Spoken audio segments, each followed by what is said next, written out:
All righty, everyone. Welcome back to the Coaches Union. I've got Alex as always and Mr. Chisholm. Josh, how are you doing today, man? I'm good, man. How are you, Chris? Good, man. Happy to be here. Very sleepy. And Alex? I'm fantastic. The whole gang's back. This is Hell great. yeah.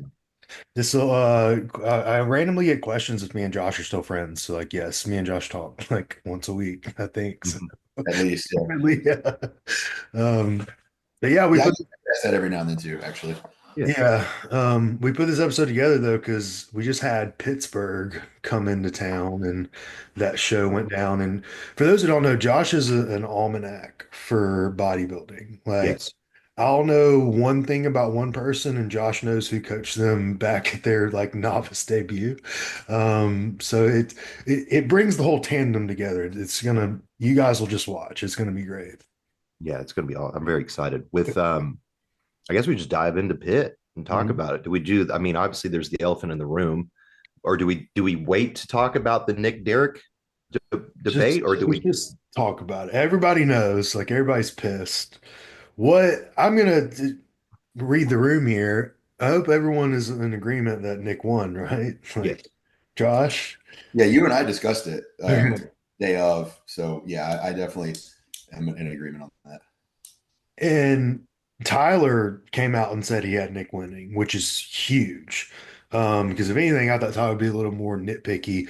Well, why, like, yeah, I guess y'all start. Like, what did y'all see that made him the clear cut? Like, why did he beat Derek?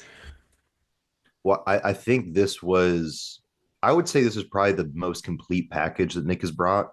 I would say it's an improvement. And I will say too with that, and I was thinking about like I'm very excited for him and Kyle to have pulled this off in their first prep together, like producing this look.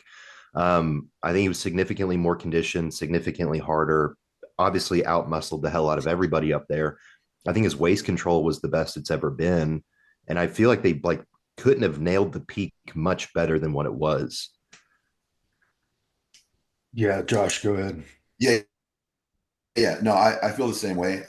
Was definitely happy to see that he brought the look that he did. Regardless of placing, he knows it was a bang on look, and all the criticism he got for 2 years. And I hated seeing all that because he didn't choose to not compete the first year, and the second year wasn't really his fault either. It was just unfortunate that it happened after the injury. If the injury had been second, he would have gotten way less hate. But he got the injury, and then he pulled out because of not being ready, or whatever the thing with Matt was and all that.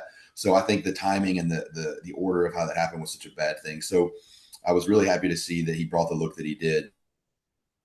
He was, like you said, crazy full. The conditioning was on point. Um, he was clearly the biggest one on stage, and will be for probably any show he does. Even Samson and Andrew, he's still going to be bigger because of just the proportions and the fact that he's like 5'7", 5'8", or whatever. Which next to Derek, he looks even he looks tall, which is even funnier. Um, but yeah, I thought it was the thing that it was very complete. Where normally, like his legs look a little bit downsized, or they don't match, or whatever, because his upper body is insanely big, or he's a little softer, or there's usually just something that's not right. But this look was pretty much the best they could have done. I think the midsection thing. Obviously, we'll get into this, but I think the midsection part was what got him.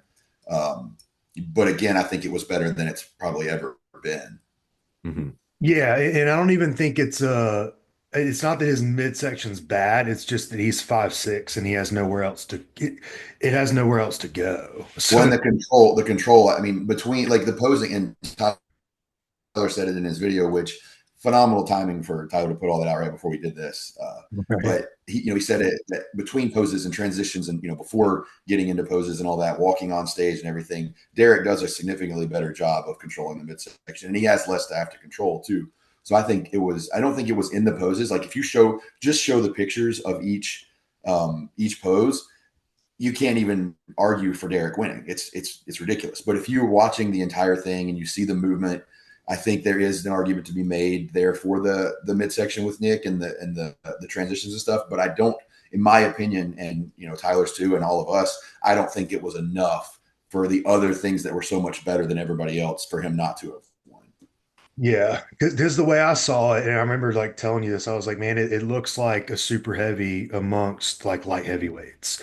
And so, there's just got to be a factor of where like size and proportion and all that comes into play. And like Derek, and that's the thing is everyone thinks Derek was off or Derek wasn't as good. Like Derek was pretty like if he was 99% at the Arnold, he was 97 here. Like it wasn't it's just because Nick was so good, it made Derek look bad. And it goes into that like, oh, y'all must have forgot who Nick Walker is. And like that whole outside of, and we'll get into this in a second, but like I'm so glad he buried Martin. Like Martin still looked like amateur, like compared to Nick. And I just think that there has to be something. So like if you go shot by shot, it's that old like added, and they don't say this, but they say this. It's like, hey, who's going to look the best on a magazine cover to represent the division? Derek's front double, yes, is going to embody he was like 2-0 in the front shots versus Nick. But I just wish that there was a little more emphasis on the most muscular in open bodybuilding. Like if we were to prestige like what shots weigh the most, classic to me would be the front double. Bodybuilding should be the most muscular in the back ladder, the back, something like that. Because Nick's most muscular is the best in the game. Like that was freaky. And I wish there was something to be said that, hey, he's got 30 pounds on Derek. Like it shouldn't even be close. But um, yeah, and like Nick is and this goes, I'm glad we're talking about this because we can see for everyone listening and like even amateurs, you can literally be your best, still lose. You can be like, and what we talked about a couple weeks ago, the people's champ is sometimes better than winning. Cause like, look at all the hate Nick got into the show, and now Nick is like so loved, and Derek is like the bad guy, the Phil Heath, he gets all the gifts and whatever, and so it honestly does better for Nick, cause like, if Nick just went in and like wiped the floor, like yeah, it would have done okay, but this takes him to a whole new atmosphere of like fan favorite, and he's about to go in and win New York. And Derek's still going to be scared of him going into the Olympia. Like, I think this is the absolute best thing that could have happened to Nick was even losing.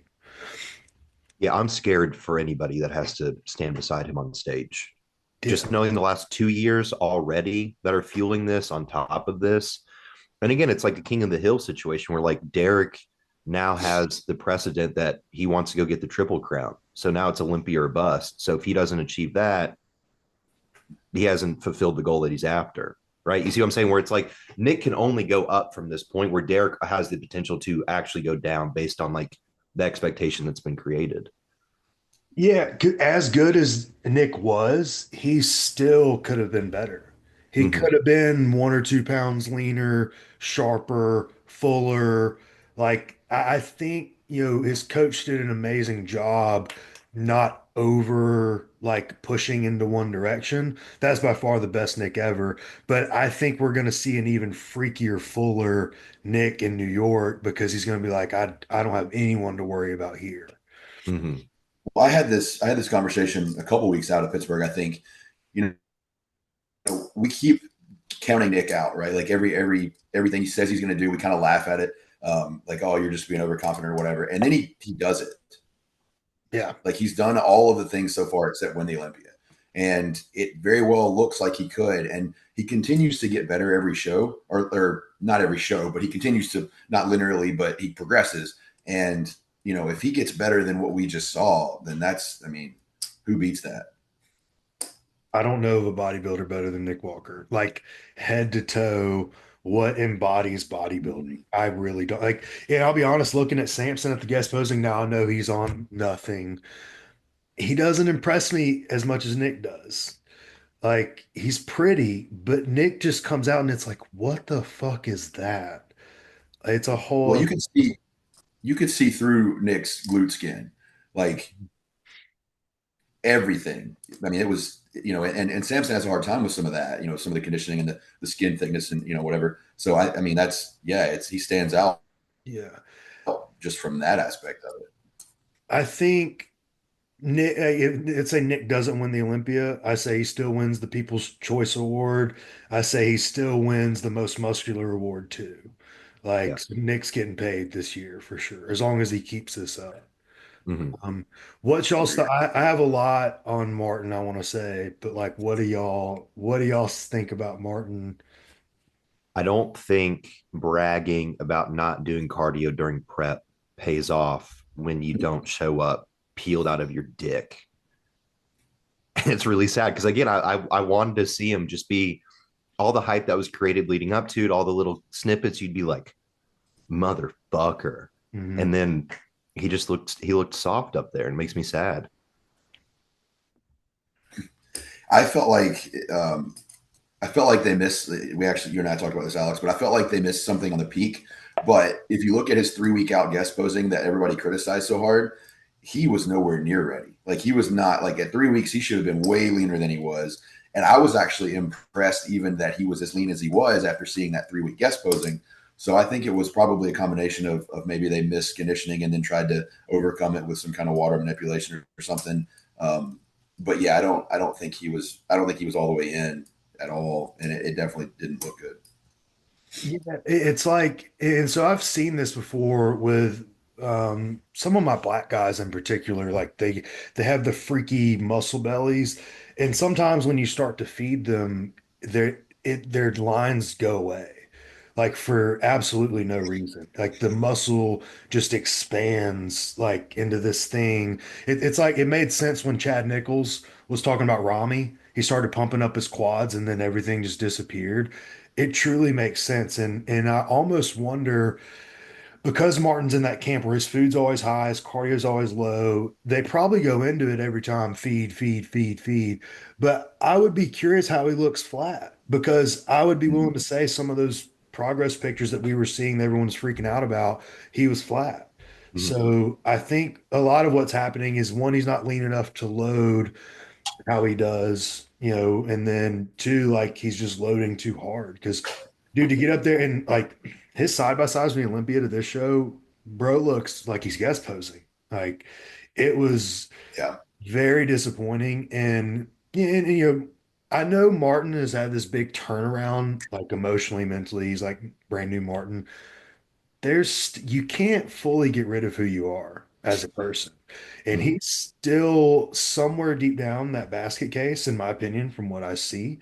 Like you leave prejudging and you're posting up, I'm sorry. Like there's still something in you. And we see it every time he comes out for prejudging that he's supposed to do good, that he's off. And it's something mentally, I just don't think he can get it together because he always comes back at night and he's better. And I don't think that's a peak thing. I think it's just strictly mental. I think he comes out with this notion that he's supposed to win, and then he can't handle the pressure. Then he breaks during prejudge, and he finally gets the shit bit together, and then he comes back better at the night show. Um, but yeah, I think there's a lot that plays into it. But I was not impressed. That was not. And it bothers me because everyone nut rides him so hard. I'm like, he was fourth, and like they just assumed he was beating Nick. But like, I was so happy to see that because I love Nick. Nick is my favorite, but I'm glad that he finally put a stamp on that. Like, hey, y'all leave me alone. Martin is nowhere in my league. Yeah, and I think too, like going back to it, this is something that we've talked about in previous episodes about creating hype and how that's not always it's a blessing, it's a double-edged sword, right? It's a blessing and a curse because everybody going into, oh, he's 13 pounds up from the Olympia, he's not doing cardio, this, that, and the third. I'm like, well, no wonder he's 13 pounds up. There's 13 pounds to lose. Yeah, So yeah. I'm like, we just didn't dig hard. And that's where it's like, but my only other curiosity is like Stefan continues to produce. So did we just not see what we needed to see? That's why I'm like wondering, and I'm not trying to put blame on anybody in particular, but like just from his perspective of how many Olympians he's put on stage, how did we not catch this 3 weeks out, 6 weeks out, 8 weeks out? Hey, we're not heading in the right direction. it's a great question. I don't know if you're producing the results that he has been, and he's been hot. I mean, he's been on fire the last couple of years. He's that guy. There's always the one guy that everybody's kind of flocking to. for a Mm-hmm. little while, and then it'll be somebody else. But yeah, I don't know how you miss that if you're as good as he has been consistently. Like, what happened? Where did I don't know. But I do agree it's stress because I think Hunter LeBron is the same way, dude. He's Absolutely. always not dry at prejudging ever. Right. Right. I, Internally or externally, he sweats and he's all squishy. I Josh, I had said one time he carbs up on baked beans. Yeah. It's I mean, that would make sense. it just yeah, and that's the thing, and that's it's not to discredit them as athletes because clearly like they're better than like we'll ever be, right? They're pros for a reason, but it's something that I think Stefan is very I'm going to bring them at their best. Like you saw with James. Like James was like, he went one direction one show. And he's like, no, we're going to come fuller, bigger this other show.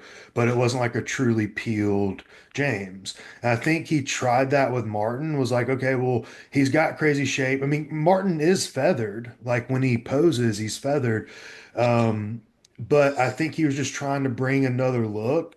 But like, dude, no matter how full you bring him, when he hits in his quarter turns, he's a middleweight next to Nick. Like, there's no amount of cream of rice can make up for that amount of tissue. And like, I'm sorry, but I think Martin needs another year. Like, he had his breakthrough, all right, I'm a top five Olympian. He barely got by Bumstead. He's not really getting by people right now. If he really wants to level up again, he needs another year, year and a half to rinse and repeat. He The only other took a few months anyway this time. Hmm. Yeah. The other thing I'll say too is this is a prime example where, and Josh, you're going to hate me because I know you like to macro. This is not the best time to eat cereal during prep. His first meal was a Ninja Creamy and Cocoa Krispies or some shit, or Cookie Crisp. That's what it was. I'm not that guy anymore. I agree. I totally Hell yeah. agree. Hell yeah. Yeah, I totally agree. I'm not either. I've grown finally. It's something that it's like you can't brag about like eating cereal and not doing You cardio and can't then fucking miss. I mean, can't miss. If yeah. you yeah, if you're talking about the cardio thing, because I've done both of those things before. I've done a whole prep without cardio, and I got crazy lean from where I started, but I probably should have done a pretty good bit of cardio compared to what I needed to be. And I've done the macro thing, like, oh yeah, I'm not eating boring foods and whatever. Well, maybe for a few weeks at least, I should have eaten some boring foods, and they'll probably, I mean, presumably they'll take that data and run with it and make the adjustments, and he'll come back crisper. Um, but yeah, you can't like talk about that kind of stuff and then not come correct. Like you have to bring it if you're gonna act like you can get away with things that you clearly aren't getting away with. Yeah, and talking about that, like it makes you wonder. It goes back to the mental side of things with Martin, right? Because like we know he's a mental guy. Like just like I think all of us are mental in some aspects, but it's like he doesn't want to let that high go. Like he got that high at the Olympia. And it's like he's trying to find it, like, okay, I'm gonna go compete against Bumstead. Okay, I got it there. Like, and now we're seeing it run its course, and he can't get that high anymore because he's not winning, and his body's like not progressing. And eventually he's just gonna run out. It's like, bro, what else do you want to do? Like, you're already qualified for the Olympia. Like, yeah, it's cool, but you're slipping here. And that's crazy too, because he's like bodybuilding guy. Mhm. Like I heard him say on a podcast one time that he would like, I get they asked people if they would like die for an Olympia medal or whatever, or Olympic medal or whatever, they give up 5 years of their life, or something to that effect. And he was like dead, all in, and like, I would die for this and like all that kind of stuff. And he's like, and he's a bodybuilding guy, like he doesn't have much else, it seems like, or he doesn't want to have much else. So it's surprising that he's not okay with just grinding for a bit, outside of the stage, and not looking for that high. But I definitely think that you're onto something, Alex. I think that he had that fourth place finish, and then he's like, okay, I need more of that, and I'm right there. How do I just get more of that and keep moving up? But that's not, we all know that's not how that works. You got to take some time off. Yeah. Yeah, there's layers to this even at that level where it's like, hey, you're gonna have to take a year, 18-month off season to try to move up one placing. and then another one to move up one placing and one placing and so on and so forth. It's not just like, hey, we can be in perma prep just because we're, a top 5 or top 10 Olympian. Like LeBron has taken a year off again, which he needs because that's where he's at. Like he's been stuck in like the 7, 8, 9 mark.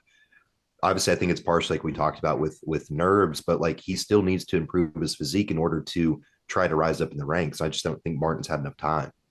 Agreed. Can I pivot and ask y'all that question? Would y'all take off, like, how many years of your life would you take off for, and you can insert whatever. It doesn't have to be an Olympia. It can be an Olympic gold medal. It can be whatever. Like, how many years and what medal would it be? Chris, go ahead. I'd take 10. I'd take 10 off the top, like back end of this. Yeah, like let's say you're gonna die at 90. Would you fast Shit. forward it to 80? Yes, 100%. What about 75? Yes. Did we lose Josh at 90? Josh, are you not giving any years? Oh, in what world am I living to 90? Okay, all right, okay, all right. So Well, I'm at that's two. kind of where I'm at. All right, let's break it down. Dead at 80. How much you willing to give off at that? I'll take 10. I think 70 after about 65. Well, Grant, I already feel like shit at 27, but like 65 is when we start nosediving, in my opinion, in a lot of cases. Dude, I'm gonna be so sauced up at 65. I don't know if I have an answer to that because I'm not because I'm in the I'm in this weird phase where like I'm probably done competing, and so like I'm trying to find through coaching and other other means like purpose and all that kind of stuff. So it's like nothing that I could do at this point would be worth giving up any of my life, right? Like I don't like if I don't know, just whatever it is in day to day life stuff. There's nothing that I can think of that I would give up time of my life for because there's probably because to just be completely honest, now that like sports are over for me, it's like there's not really that much left to really live for, as far as like that I would really give up anything for. So it's like I can find something that's equally as satisfying, anything past sports is like it's kind of all the same. You just sort of Yeah. survive and try to find some pockets of happiness or whatever. But I mean, I don't know. I mean, if you asked me this when I was like if you asked me this when I was like 15 and you could give me a World Series ring, and I could be a part of the team and all that, I'll give you 10 to 15 years of my life, 1,000%. That's all I wanted in life anyway. Yeah. So that's easy at 20, 25. But now that I'm 36, it's like, well, I'm already over halfway to 70. Do I really want to cut any more off from here? So it's like, it's hard to say, if I was still in the thick of competing or playing baseball or something, then yeah, it would be a different answer. But right now, I don't know if I'd give up any of it. Yeah. Man, I'm stuck between you two because me full bodybuilding, dog, I would have been, you could have told me 55. I'm like, I'm out. Like, just cool. Um, but like right now, so here's the thing is I see my grandfather, he's almost 90. And like, he's a working hard man. But like the dude will be out in the like trimming hedges because he's obsessed with work and like he'll fall over and just will be stuck for like 30 minutes till the neighbor comes and gets him. And like I know that like y'all hear me talk about it, it sounds cold hard. Like it's just he's going to die working in the yard. Like I've already prepared my grandmother for that, but like that's what he's happy doing. So like I see him struggle with like day-to-day stuff. Like as a man, it bothers him that he can't do anymore. And like my ego doesn't want me to be there. So that's the real driver of me being like, okay, 75 is not that bad. 70 because like I think 70 would be my limit, but like me and my wife would have had to have had like a lot of fun and she would have needed to have been like well taken care of. Like I the selfish 32-year-old me was like I think more like I don't like my kids is one thing, but I would think about my wife and I'm like I wouldn't want to leave her if that makes sense. Yeah. So I would say probably 70, but it would have to be like I really don't want an Olympia like now. Um if I could have like an Olympic gold medal in like wrestling or jujitsu or something, that like not just for the medal, but the experience, like Hmm. going to the Olympics and like just that to me would be so cool. You Uh, know what though? On the flip side of that, once you do that, and I mean this is super pessimistic or something, but once you do that, then what? Like, and this, I didn't, I had a decent sports career with baseball, and my competing career was, both slightly below average. But once it's over, then what? Hmm. Like, because I was literally having this conversation with a guy I played college ball with. He actually went up all the way to, I think he had a cup of coffee with like the Braves or somebody, but but it's like we're trying to figure out like, okay, well what do we do now? Like, where do we find that? Like we were talking about Martin, like where do we find that same level of fulfillment and excitement and that those that dopamine? Where do you find that after sports are over? And so it's like I almost think it, and I wouldn't trade any of my sports past for for anything at this point because I don't know what would be better. But it's almost like a curse knowing that I went through some of the best years of my life already, and like the sports thing was like you can't match that. Like I had another conversation with a guy that I played with in college, and he was like, "Bro, you're trying to be baseball happy again," and it's like you're playing every couple of days. You're going to, I don't want to say war because that's not what we're doing, but you're going with your boys into this game and you're competing against another team. You're going to have these highs. You have the lows, but you can come back from them, and then there's always another game. And you live that for X number of years or whatever, and then anything after that, it's like a letdown. And same with bodybuilding, right? And that's why I went straight from baseball to bodybuilding, because I had that same competitive drive and I had a love for all the processes and everything. And so it's like I was still, getting close to that same level of drive and competitiveness and stuff that I had for baseball with bodybuilding. And then, but it's like I said, it's like a curse because I'm going to chase that until I'm 75 or whatever. So, I don't know what the answer to that is, but it's if you do achieve that Olympic medal or whatever, then what? Maybe giving up that 10 years is fine because once you've hit that high, I mean, that's about as good as it gets anyway. yeah, Damn, that's a good point. yeah, It's like, what do you do? Like, what's next? What's the next mountain to climb at that point? And I think that like also goes back to something that we continue to talk about, which is like trying to remain present and practice gratitude in what we're doing, right? Because it's like this is only for what seems forever, but it's a very short term process that we get to be a part of before it's gone. And then we're the 60-year-old dudes talking about what we used to bench. yeah, yeah. I think coaching is a really nice avenue to be able to continue to give back to the athletes that we have and the sport that we love, and still be a part of some of that. Because I know you guys both know, like when you're in the crowd and you hear your athlete's name called, and you know what you put them through, and you know what they put, how hard they were on themselves, and everything they endured, and just what it took to get there, because you're behind the scenes with it. Like that's pretty close as far as those victories and those feelings and the competitiveness goes. I mean, that's right there with competing on your own, and I know I get more nervous as a coach than I do as a competitor, when I Mm-hmm. have athletes on stage than when I'm backstage or whatever. And so, I mean, coaching, I think is a great way to keep that going, and pouring into the athletes the same thing that you had for yourself throughout all the time, or still do. Like Chris, you're still competing, so being able to share that and pour all that into your athletes as well. It's definitely it's definitely a good avenue for that. And I'm grateful that I get to do that. Yeah.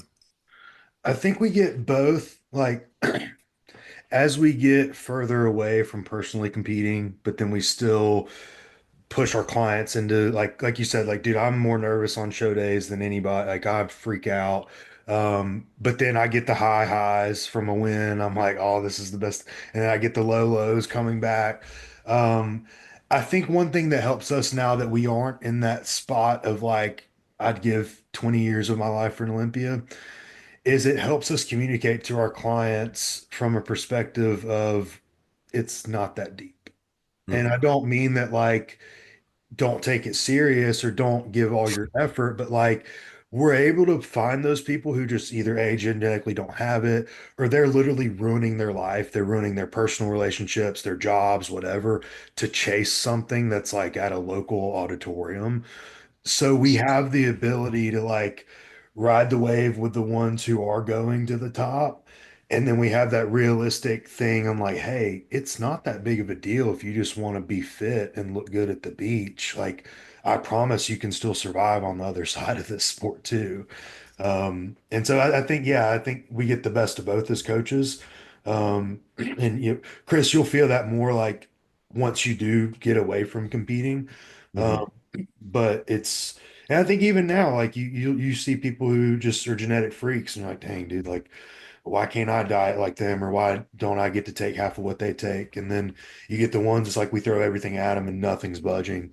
But I think just as we get older, because like we said, like at 15, 20, I would have given anything to have been a pro.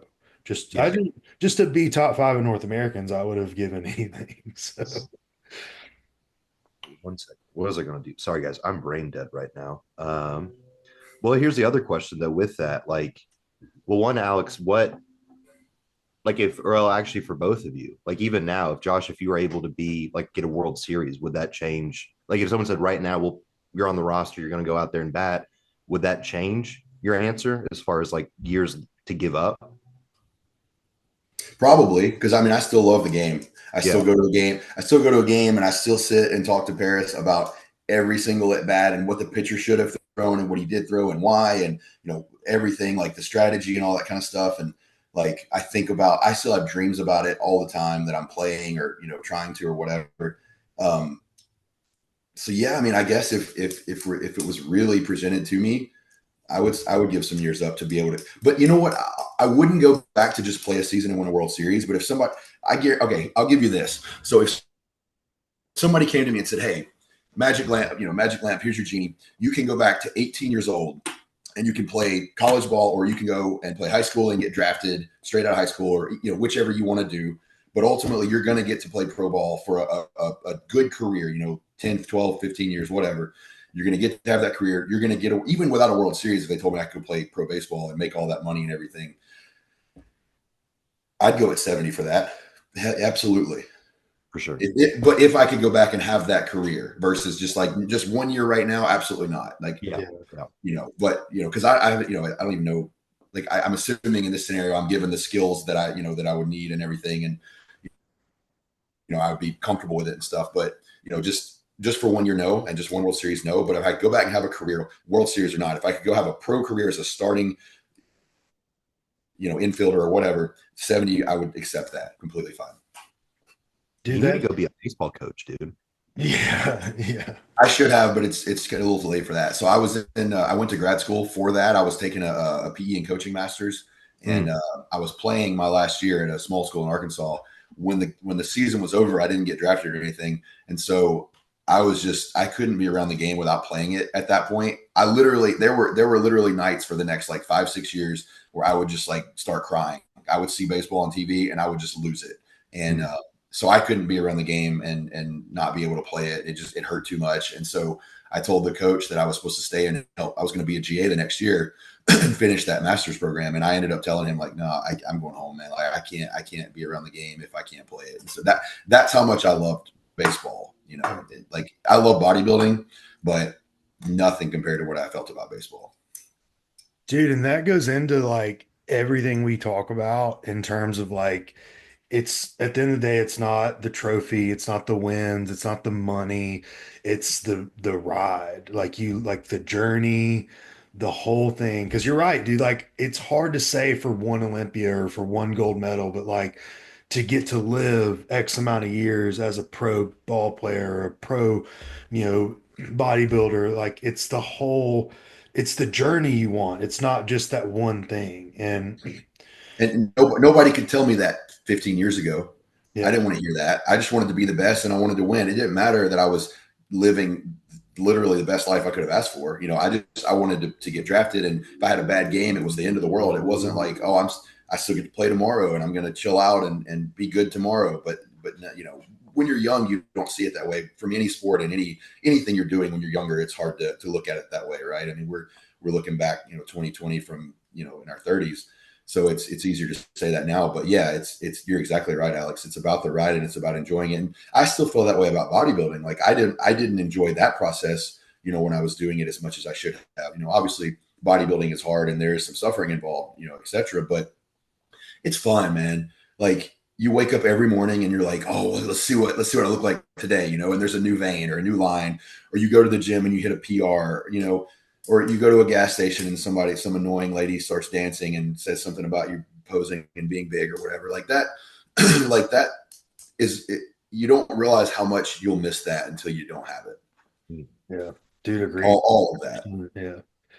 Chris, that leads us into that. What was it? The scale fluctuation?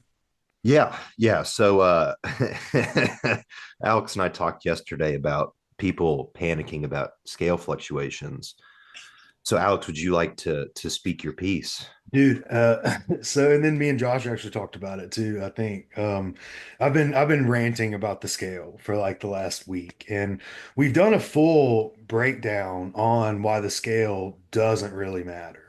And Mhm. so I'm just gonna like I told my client yesterday, I said this is the last time I'm gonna talk to you about the scale for the rest of the prep because what and I'll just set the stage here. In a prep setting, this is what I'm talking about in a prep setting.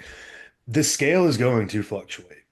It is going to rise. It's going to randomly fall. It's going to not move. It's going to be literally all over the place. And I can find probably 10 reasons right now off the top of my head why it's going to do any of the sort. Like I can make an argument for why it did what it did. Mhm. However, it is not like there's a reason why I don't ask you for your weight on a certain day. Like I don't ask for your weight every day because like when you check in with me, I ask for your work schedule, your training schedule, and all this other stuff. So when I position your check-in day, go ahead. Do you track it daily, or do you, without asking for it, or you just only ask for it? You only have them take their weight on check-in days. If there's an issue, like if something's going on, I'll ask for it daily. But typically how I do it is I set up their next check-in based around what day I want to see them, knowing how their body responds. Like if they're like heavy on work, like if their work stress is high, I'm never going to ask for a check-in post long work stress or post leg day or whatever. So like I automatically do it without like telling them. But but yeah, That's that's the most that's the most Chris Aceto thing I've ever heard, by the way. I why. know you'll love to hear that. So just so you know, that's exactly how he does it. Is it? Change this. See you 4 days. Bye. That's it. Yeah, Sorry, I didn't mean to interrupt. I just wanted to throw dude, that I in there. love that because and like so that's the thing is like the reason I do that is because I know, like, this guy was a firefighter. I have, trauma ER nurses, whatever the case may be. Like, I know what their work does to them. So, like, I don't even want to see it because it's going to throw them off mentally and it's going to throw me off. It's going to make me want to do something that isn't necessary. And so that's ultimately why I do it. And so my feedback was like, yeah, I didn't ask you for your weight today because like I know it's going to be up. And so but to touch on Josh's point, their check-in days they're similar like from a training perspective, from a work perspective, from output perspective. So the variables are the same when they're checking in. I'm just like not writing it down to look for it. But that's how I've always done it, and it keeps them fresh and from freaking out. But like a perfect example, Austin had, he was like up to 230 the other day, and I was like, that's weird. But instead of like freaking out and adding in telmisartan or pulling GH or doing whatever, I was like, okay, just keep going. Like, let's just see what happens. And then it took a day and a half, and then today he texts me, drop 4 pounds. I was like, yeah, like I knew that was going to come. Like I know you didn't just gain 4 pounds because like of fat. Like sometimes the best thing to do is just sit back and wait. And Mhm. like I'll give this analogy in another presentation I'm doing later, but y'all get a sneak peek of it first. Do you ever watch when like I forget what movie it was, but it's the movie where um, I can't think of his name. The guy from 300, Josh, what's his name? Gerard Butler. Gerard Mm. Butler. He's the captain of the ship, and they're like down in like some torpedo thing, and they're firing, and like something's coming at them, and they're waiting. They're like, the everyone around them's like fire, fire, like let go, it's getting close. The captain is sitting there, and he's like, hold, hold, hold, not yet, not yet, not yet. And then at the exact time he pulls the trigger, fires a torpedo, whatever happens. That is what the coach's job is. And Mhm. so you have to be in that position where nothing else is affecting your decision. Like there's going to be noise. Your client's going to be yelling in your ear. Someone else is going to tell you to do something, but you have to be so confident. And I know I'm about to hit what I'm about to hit. And it's at that right moment. And so that goes into the scale is like, I know, like, I don't give a shit. If we have to lose water, I got you. Like we got diuretics for that. Like if we need to fill you out, we have food for that. Like if we have body fat to get off, you have drugs and cardio for that. Like it's so irrelevant to like stress about the scale going up because it's you didn't just lose 5 pounds of fat and you didn't just gain 5 pounds of fat. Yeah. Well, that's what I'm saying. And that's what I've had a conversation with a few of my, especially a couple of my girls this year where I'm like, the judges don't give a shit what you weigh on stage. They don't know. They don't know what you weighed at 3 weeks out or 6 weeks out or 8 weeks out or 12 weeks out or whatever. It doesn't matter, right? It is one tool that we are utilizing to try to provide some objectivity to the process. But subjectively, we also, again, this is about the vanity of the sport of how you look, right? Like I've been like the low 230s for what, 3 weeks now, but I Mhm. just keep getting harder and sharper. I'm not mad because I look better. And that's what we're here for, right? But again, it's like in the conversation I have with a lot of my athletes too, is like we have to learn stoicism in this process for a lot of reasons as an athlete. But one, you'll get to the point in the sport where your weight goes up or whatever, and you can go, yeah, I didn't sleep that good last night. That's what it is. I'll make sure to try to do better about whatever in my sleep hygiene list I didn't check and take ownership of it and move on and move forward. And then you're hunky dory. But when you go, hey, coach, I don't know what happened and I can't tell you and I'm panicking, it's like you're not helping either of us in that situation because it's just logic. It's like, did you not poop this morning? Okay, we'll go take a shit. Right. Like there's a lot that goes into that where there's so many variables that go into what makes a scale weight, right? Like a liter of water is 2 pounds. A bottle of water is almost 2 pounds. Like how so there's going to be some fluctuations, especially the more muscular you get and the bigger you are, the more that you can see these relative changes, but relative to your body weight, it's fractional, right? Yeah, I feel like I would bet that the three of us have had this conversation before because I know I've had this conversation at least 1,000 times because every new batch of clients that I get, 50% of them will say something about their weight. You know, whether it's if it goes up or if it drops quickly or whatever it is, they worry about it. One, usually it's because it didn't linearly go downward because that's what everybody thinks is supposed to happen. So it's like I've made posts before. We've all probably made posts before and talked about it and stuff. The problem is every new client has the same thought. We give them something, their weight doesn't do what they expect it to do, and now we got to panic. So I guess my question is, so what do we do about it? Because to be fair, like you would think without the knowledge that we have of physiological processes and stuff, okay, I'm eating less, I'm moving more, weight should linearly drop. Logically, without the physiology, that makes a lot of sense. And nobody gets more annoyed than I do at that question. So I'm not saying like I don't, but I guess devil's advocate, like I get it, right? Like I understand where the question comes from. And even sometimes I'll have the conversation on the front end and I still get the question. Like, just want to be sure that like, that what you said earlier is still true, with biology or whatever. So it's like, I don't know what the answer is, to get people to kind of relax on that other than just having that initial conversation or like when the worries come up, have the conversation. Because like I said, you can get out front of it. You're still going to probably get asked that if the weight does fluctuate or whatever. So it's like, it's hard to find that balance between like, okay, this is a stupid question because there's so many different reasons, like Alex said, that it could be up, you know, but then also like, again, people just not understanding that on the front end. And then there is that worry, like it's a little different if somebody's got to make weight versus not, because it doesn't matter if you're not making weight. So it's just like, there's just a lot that goes into this, and I don't know what the answer is, as far as getting out in front of it, but it's definitely a common recurring thing that happens in our world. Yeah, I think it's tough love, right? At the end of the day, like it depends, right? I'm a big fan of like we over time there's escalation and how we discuss things potentially. Like I've one like he's a newer guy with me. His name's Jackson. He texted me. I literally pulled up. He said, "Hey, question: Is it good or bad that my body weight is fluctuating up and down, but my body composition's looking better?" And I said, "The last part of the sentence is what matters." It's like you look better. And then the same one, I've got a girl, Lauren. She's a monster of a worker, right? She's lost her heaviest. She was like 386 pounds. She's 188 pounds now. Like she's lost over half her body weight. And this was the first week that we maintained weight. And she sends in her check and she's like, "Is my body broken?" with like 4 question marks. I was like, "No, it's tired. It's lost half of you.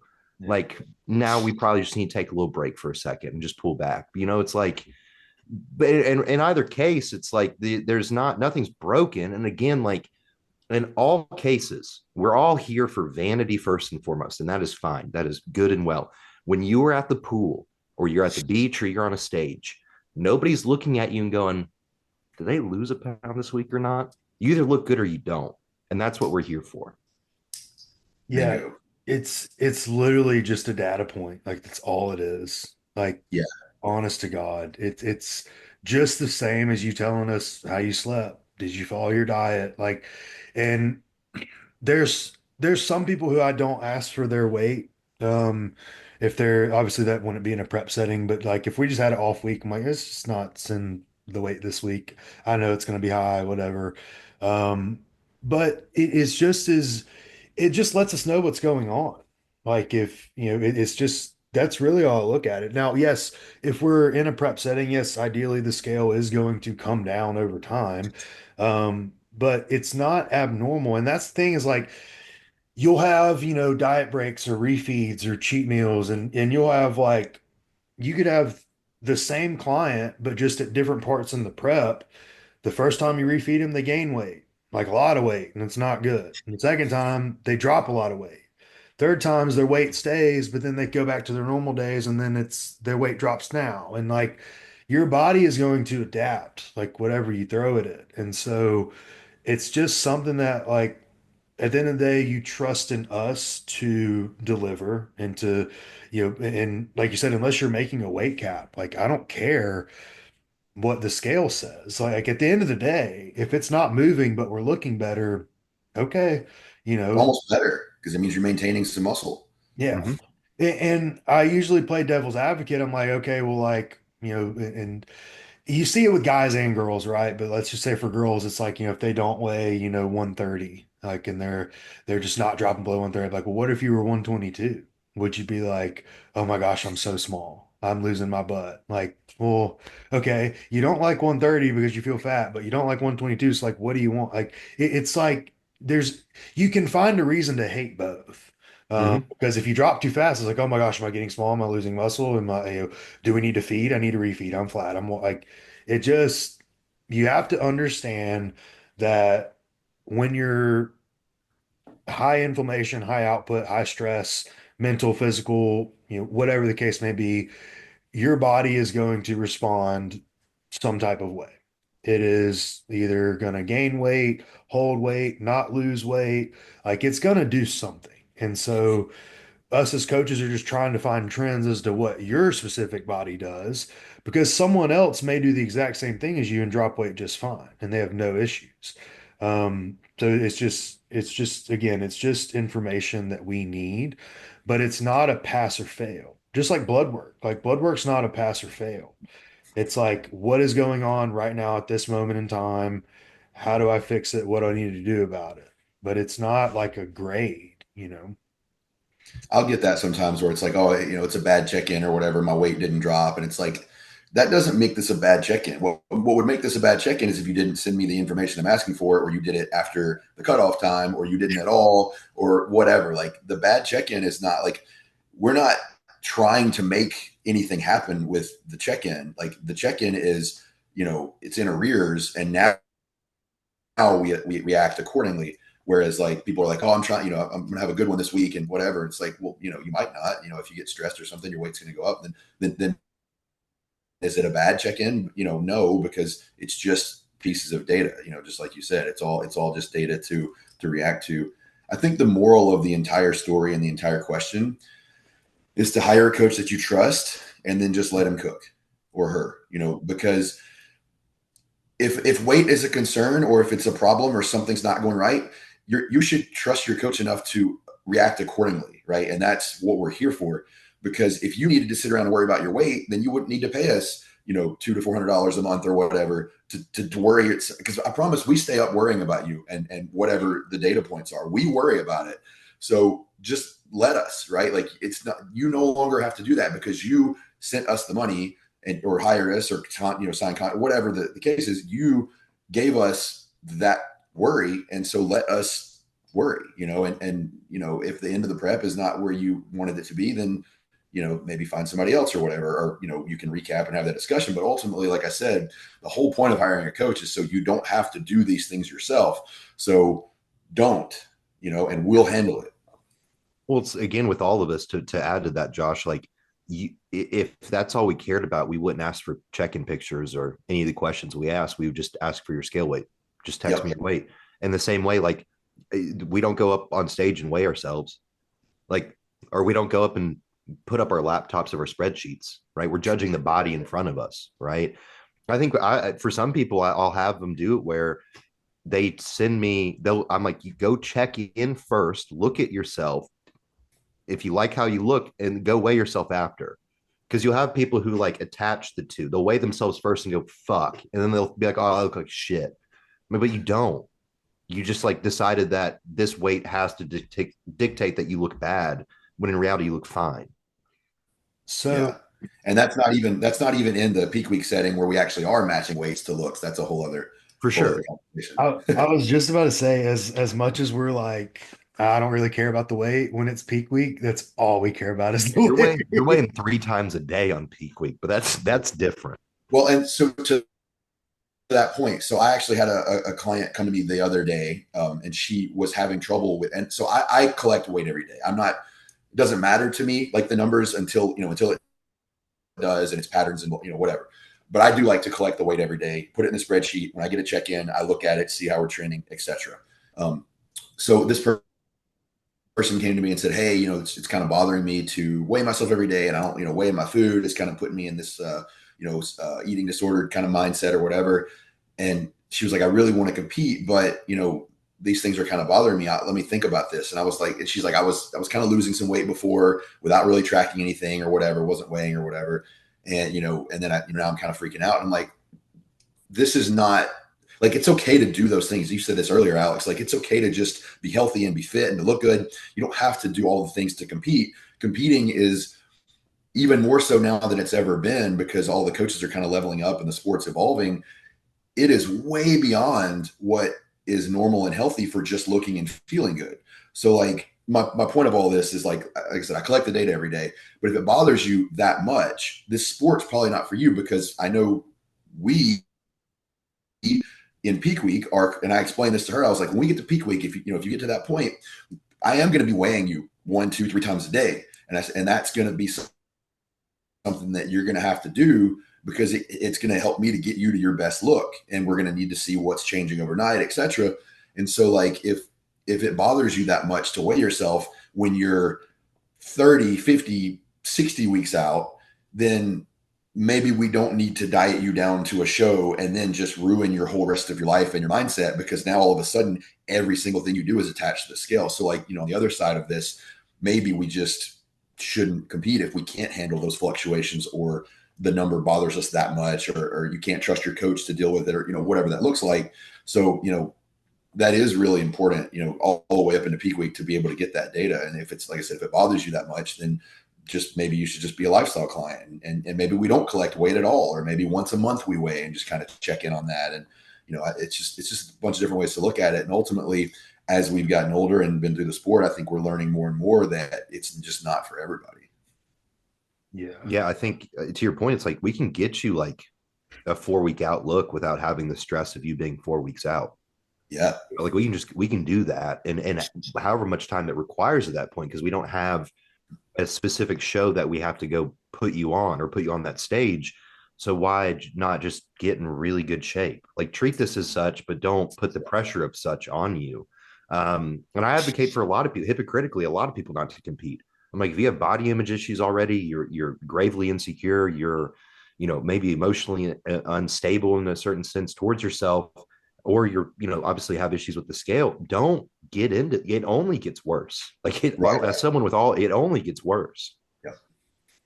Yeah, it's it's funny. So when I was in Charlotte with Haley and Lydia, we were backstage with the scale, like backstage, because like we really liked her look around like the 116 mark.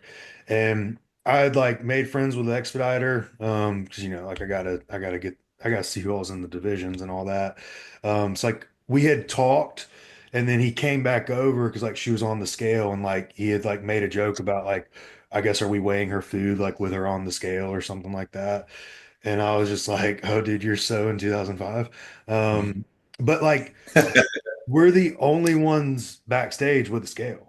Mm-hmm. And like, it really translated as like she was the only one who was fucking on stage. But like, it does get that specific Mm-hmm. because like, especially with a bikini girl, they're on like towards the end of the show. You got to hold that look, and like, you can 2 hours can go by and you can lose some weight like pretty quick.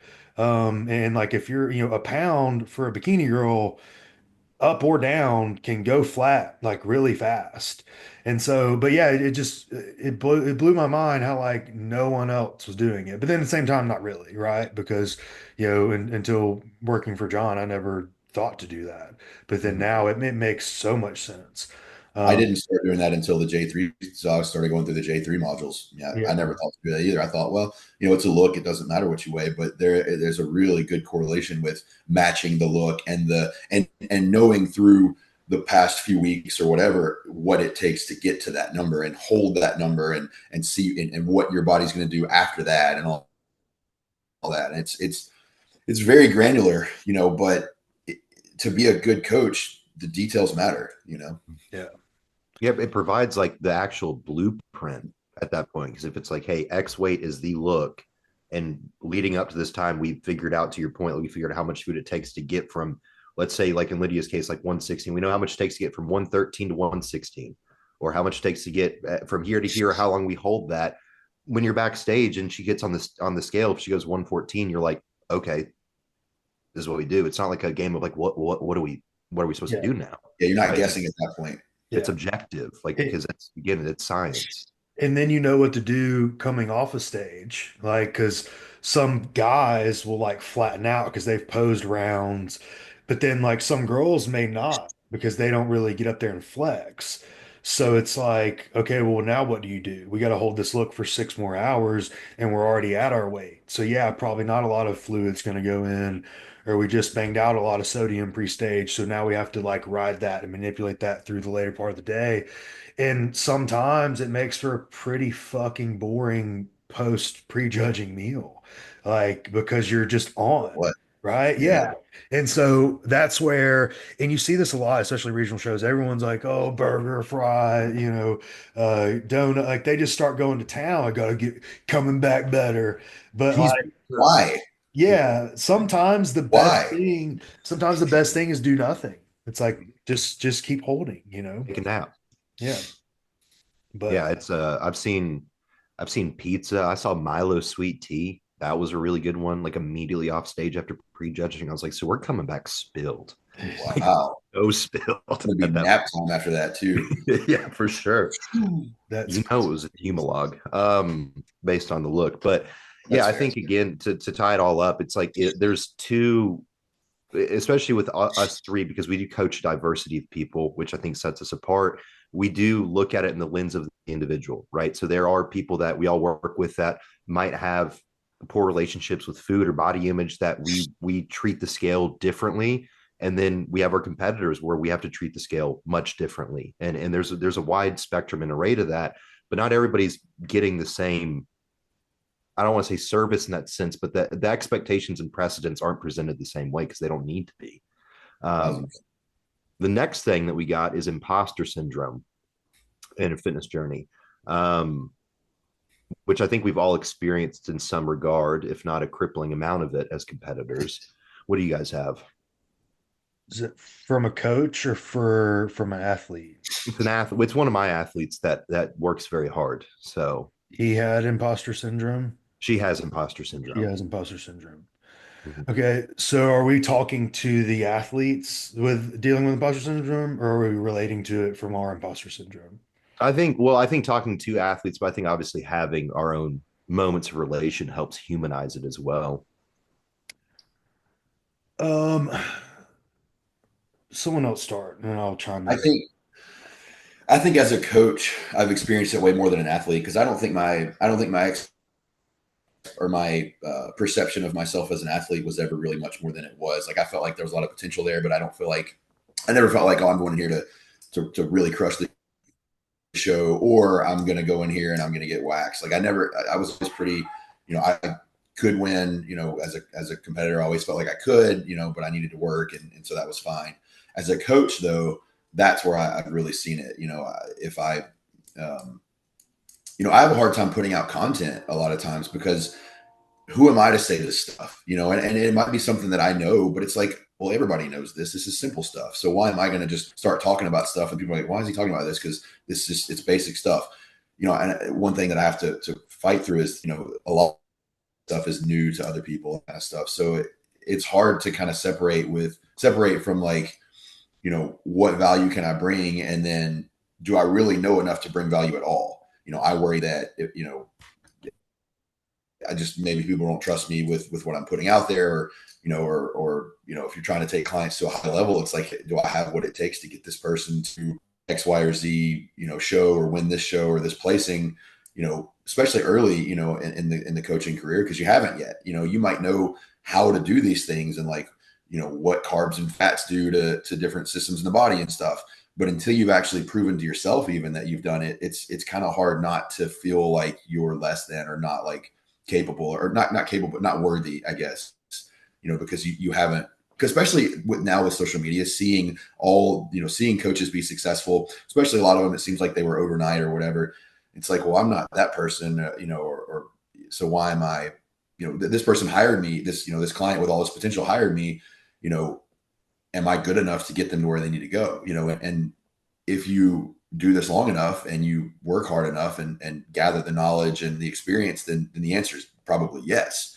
But it takes some time to get past that and to get to the point where you're confident in getting those people to those placings. I think it's really well put. I think I'm very much in a similar boat. As an athlete, not anymore. I found like a lot of, I think, security in where I'm at in my physique. In the beginning years, like winning my first show, I had so much imposter syndrome because I was like, I didn't think that was. That's wild because you looked insane. I Thank remember you. that. Yeah, Yeah. I appreciate it. But like I thought James beat me and I was like, what the fuck? And I felt very undeserving of it. And then it took until I lost my first show to be like, oh no, I deserve to win that for sure. But that I've moved on from that as an athlete, right? But as a coach, I still do very much experience that. I think there are a lot of moments where like if someone gives me a compliment on my coaching, I'm like, oh, I'm good at this shit. Right. Like it's like aggressive humility is what it is, I think, in a sense. So it's like to me, it's a good and bad thing because it keeps me on my toes and continuing to try to like better myself as a coach. And it also like the moments of praise or affirmations like do go much further. So I can't really say I'm like I hate it necessarily because I think it's better for me. But I think in the case of this athlete, it's also a situation of like if you're checking the boxes, which is all that we ask, it's just a matter of when, not if. Right. That's all I give a shit about is like you're consistent. That to me, it's like the fundamentals and the psychological side of it is what makes an athlete to me more than even the physicality, because we see people who are genetic phenoms that can't do shit for fuck and vice versa. right? And I'd rather see that you have the mindset that's going to create greatness versus the potential and not the ability to do so. Yeah, I'm with you there, man. I would almost rather see imposter syndrome than like arrogance because you're just this gifted potential person that just never developed into it, right? But it can't be detrimental to you as an athlete. Like it Yeah. can't like when we talk about it with Neely, it's not funny anymore when Neely says he's trying to get like us. Like it's not Mhm. funny. It's just not funny anymore, It's right? not been funny for a long time. And Yeah. and so like it does get to a point, and Neely, I love you for that. Like it's funny, but it's like, hey, bro, you're 300 pounds. Shut It's up. not even cool. Yeah. But you experience that a lot. So like I think it is good to keep your ego in check because you see a lot of very gifted people that never develop into what they should. Um, and then at the same time, you see some athletes who could be amazing who never develop because mentally they don't think they're shit. And so it's like you have to find that happy median, and that's what a good coach comes into play for. But I think ultimately, like, so I can relate to this. Like as an athlete, like I knew I wasn't ever really good, but like as a coach, I deal with imposter syndrome a lot, which is like probably weird for people to hear. It's like, oh, Alex is like always arrogant and this, that, and the other. But like if I mess up something, it's so personal.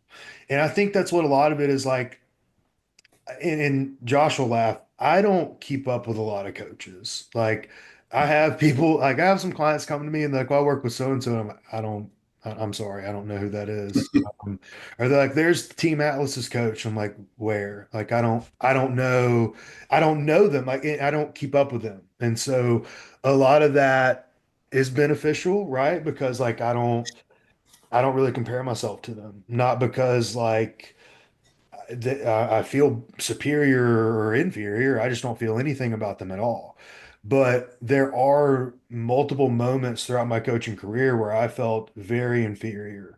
Um, I can recall a couple times. It was 2021. I had like a decent size roster, but it was back when Haley coached with Elite Fitness and Figure, and they were at the Vulcan, and Debs won the Vulcan, but we were clearly warming up with it. And I just remember like so Haley had this like posse of like all the fit little like hot bikini girls all in the matching Elite Fitness sports bras, and like they had the booth and they had everything, and like while my guy won the show, I just remember that like they had the presence. And I was just, little aftermath, like I was like the villain in the room, right? Like, because that used to be the team that I coached for, et cetera. And I just remember taking that so personal, not because they did anything right or wrong to me, but I just remember it lit something in my ass. Like, oh, I will never feel this again. And it wasn't an imposter or whatever. It was just like that's competition. And then same thing in later that year, went to nationals at the end of the year with Walt. Um, we what I thought got a second place card. We ended up getting third. Um, we went and um, Cameron Cheat got a pro card and I think welterweights or one of the lower weight classes, and then Luke had a classic pro card. And I just remember thinking to myself, like I didn't get a card, and these two did because those are two that I clearly look at and I look up to. And I just remember leaving. I do the whole drive home was like, I'm not there yet. I'm just not fucking there yet.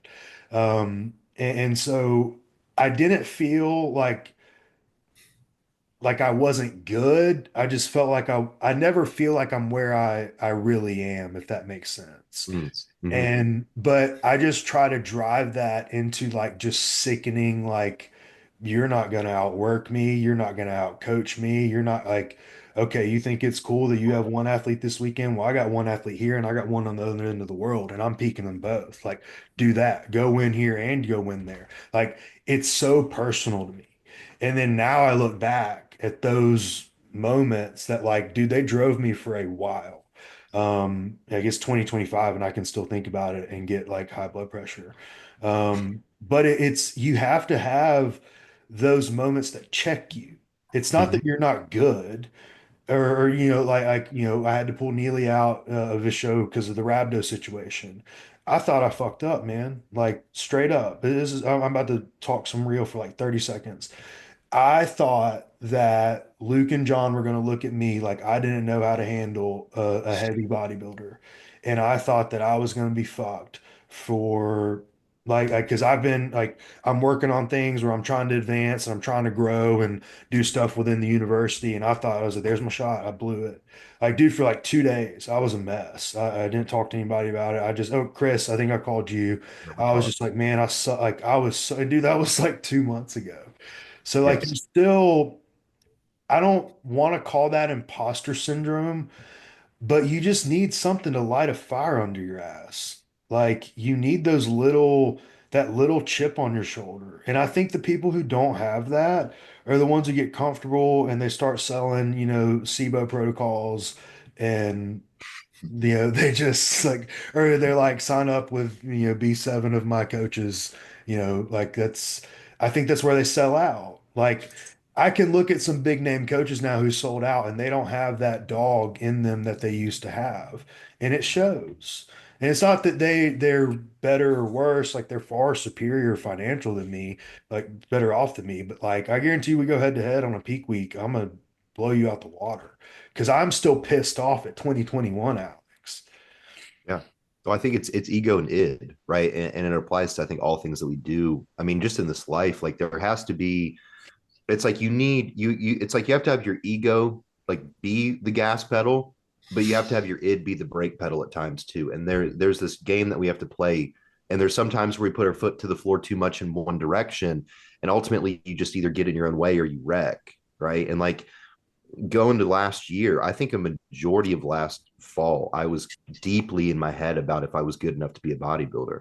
Like I was not in a good place, but I just continued to use that as like a driving force to every time I went to the gym, I was like, fucking prove something to yourself then. And that's what it took. Every single set, I was saying the same shit to myself in my head or out loud or whatever to be that driving force to battle my id and battle that part of my ego or, whatever that battle may be in order to push me as an athlete, right? But it applies to all things with coaching too. Like I took two overalls last season, which was great. But I was like, now I can also look at the shows before that I didn't meet the mark, and those haunt me. I lose sleep over those, you know. And it's like that's why I've gone out this year. It's like I can't let that happen again, and that's what I'm like doing, working towards every single day. Yeah. So what you just said, Alex, that resonates with me so hard. I remember I was at Vanderbilt. I had just started coaching, and there was a guerrilla warfare booth. I don't know if you guys remember that, Hmm. but Mm-hmm. I remember seeing that group there, and I was little still. I think I was natural still, and I remember looking around, and I had an athlete or two, and I just remember thinking like, I don't belong here. Like I'm trying, like, and I know what I'm doing. I know how to coach, but I'm not here. Like nobody knows who I am. I don't belong here as a coach. Like, I believed I would eventually, but I definitely was in a place where I, didn't think that I did yet. Um, I had several moments like that and periods of time that were that way, or at least, I always felt like I was hoping to get there. 23, 22, I felt like I was much closer to belonging. I mean, I was national shows, top 5 placings with clients and stuff. Really getting close to some pro cards, and I felt like I was, maybe people were starting to know who I was a little bit. We did that seminar with Cheek and all that, that kind of stuff. So I felt like I was getting there, in 22, and I was having some success. And then I even improved as a coach. Like the coach that I am now, compared to the coach that I was when I had the most clients and the most money coming in, I'm twice as good of a coach now because of all that I've learned and all that I've experienced and the perspective I have, and then just literally just putting my head in a book or a computer, learning and all that kind of stuff. Um, but I mean, I'm back to that I don't belong here shit because my personal life and stuff over the last couple of years has been a little weird or whatever. And so like I'm building it back, and I'm right back there. When I go to a show, it's my one or two athletes, and I'm here to prove some things. And I've got that same feeling that I had when I first started again right now. And I'm not going anywhere. I love this. The more I get into it, and the more I come back into it with new clients and stuff, the more I'm reminded how much I love it. And it's so interesting, to hear that perspective, from you guys, that, just the working, the working your way up and stuff. And it just, I don't know. I remember you and I talked about this a while back, Alex, like, in 20, I guess it was 21 after COVID and stuff, your business was a lot slower, and mine mine didn't pick up till like midway through 21. It really took off. But, I guess if you're a coach out there and it's slow, keep going, right? Because if you love this and you love your clients, and, you have those visions for who you can be for them, and where you can take them, like, keep going, because this is fun. Like, coaching is fun. Talking about coaching is fun. Talking about competing, like all of this shit. Like, I love all this shit. So, it comes in waves. Just like being an athlete comes in waves. You can win an overall and you can lose. Have completely different mindsets on both, and ultimately, like we said earlier, man, this process only lasts for so many years, whether you're an athlete or a coach. So it's like, I don't know. I guess if you're listening out there, just enjoy this shit. Yeah, and like look at what you're doing. Like if you do feel like you're not enough or you're not good enough or you're, the imposter syndrome, like I look at what I did from those first moments feeling them in 21 to what I did now, like the amount of like workshops that I put on for free and the amount of stuff that I would just do to give back or to help or, because I just knew that I had something to say. And I knew that I knew that I could be good at it. And like I didn't think that I knew it all. And I still like I know I don't know it all. Like, but that you just have to be confident in yourself that like, well, at least I know when I say something, John Jewett himself can listen and be like, well, he's got a point. Like, that's all I need. Like, I don't need to like be the smartest in the room. Like, I'm far from it. But I would just take whatever your insecurity is and use it because it's going to be there regardless. Like, and that's where you know, I do things now. Like last episode, we talked about how we wear certain things or we post certain things for show days and we get into our zone. Like, like I'll meditate sometime. Yeah, I talked about last episode. I meditate, before making some calls, and it's just things you learn to better your process. But like, just know deep down, I'm still running off of that kid that like was broke and had two clients and didn't have shit and no one believed in him and everyone thought that like I don't know what people thought but like they just thought I was loud or cocky but those same people like dude I had people who would come to my workshops not listen say they're just there to pose for the judges and then now they're like training with me or they're asking me questions on their gear and I'm like yeah man like and it's not like a flex or an ego stroke it's just like no man like I've put the time in to like now I can say something. So, regardless if you feel like you're there or not, if you feel like you can get there, just hone in and perfect it. Like we all weren't this like Josh said, 3, 4 years ago, we would run circles around us as coaches now. But like we're getting better, and I guarantee you in 4 years from now we'll be even better then. So like just keep evolving and keep adapting and don't let the anxiety or the fear of not being enough hold you back. Yeah, you got to do it scared. That's what I've had to tell myself for years now, right? And especially like I don't know you guys can relate to too. The second you start doing this shit full time, and this is it, like your success financially is dependent. A roof over your head is dependent on what you put on stage. That's when it gets borderline crippling at times. How scary it is, right? But Thousand it's percent. like we need that fear, right? Because it drives you. Because otherwise, you again to your point, Alex, you see the guys who make it and they fucking stack their checks and everything else and go invest in a different company or whatever. You immediately see their quality of work decline because they aren't scared. Every They don't, time. they don't have to worry anymore. But like we all still have to worry in some regard, which is why we take it so seriously. So it's like you got to do it scared then, now, or whenever. Um, Next thing. So it was the question of growth hormone. If you have to choose, I think we've answered this before, but we'll answer it again. If you had to choose to use growth hormone only in off season or prep, which one are you picking and why? What division? It didn't specify. Good caveat. That is a really good caveat, though. Let's answer it straight up and then with the caveat. It also depends on the client. Like I know that it depends answers bullshit. I'm sorry, but like Uh, I, okay, let's start girl. Let's just start Yep. girl client. Okay. then prep for sure. Yeah, Mm-hmm. I'm the same. Yeah, Yep. Now, male client. off season. Really Yeah, interesting. I feel like there's so much more drugs we can utilize, like in a prep to just retain tissue and for fat to drive fat loss. That and then two, like it just eliminates whatever skewing of water and retention and visuals are going to do. I can do more with insulin and growth hormone in the off season and less overall androgens Mm-hmm. than I could, and so I can make that drastic shift into a prep setting. Yeah, that I'm sold on that. I agree. All right.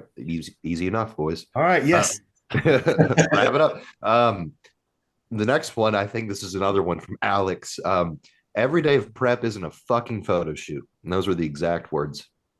Listen, we're just in this phase, man, and like I don't know if it's just I have a lot of clients prepping right now, but it's almost like everyone is working out just to take photos of themselves when they get done. And it's driving me up a wall because like they're stopping three-fourths of the way through the session to go pose.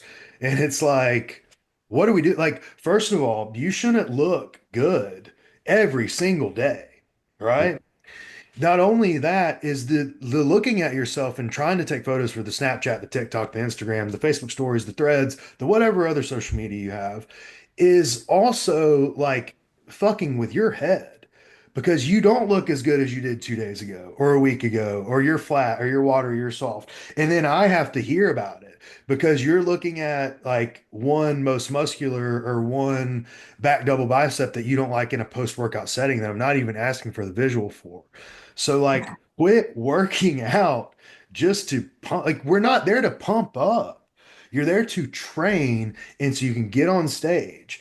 And it is literally I see it almost every day and I know like it's because people are looking better, but it's like, hey man, like that's not the job because I guarantee you there's a part of your training session where you start thinking about the photo and your workout starts to go away at some point because you know I know it because I don't compete anymore. So like I know when that pump is 100 and I know when that clock's ticking on the photo.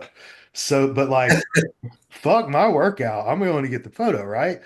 However, if the second your mind flips and you're like, oh, all right, I got a little more like, okay, maybe just one more set, or I'm gonna go pump up some arms real quick. You've lost. You've mentally checked out of why you were in the gym.